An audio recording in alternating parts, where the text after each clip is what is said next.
j'ai une petite fille de 4 ans qui est séronégatif. Voilà. Et donc moi j'ai été contaminé dans les années 80. Alors je vais vous expliquer un peu la différence entre maintenant et un peu les années 80.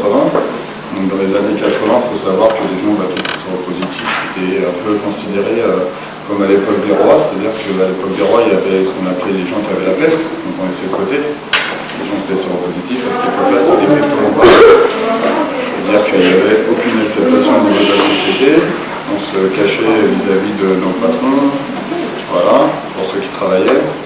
Moi je travaillais, donc j'étais en apprentissage, donc j'ai dû changer de métier parce que j'étais dans la restauration avant. J'ai dû changer de métier à cause de ma maladie. Et donc quand j'ai appris, moi j'ai perdu à peu près les 3/4 de mes amis. Voilà.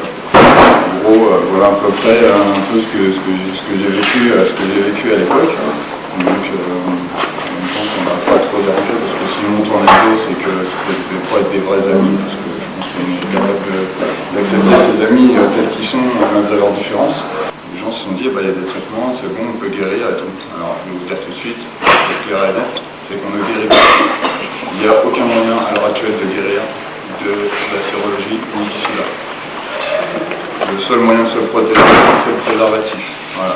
Les trithérapies, ça permet de stabiliser la maladie et non de la guérir.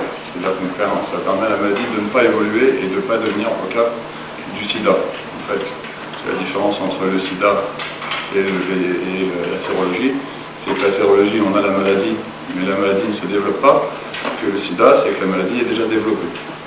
Donc à l'heure actuelle, dans les pays européens, on meurt très très peu encore du sida.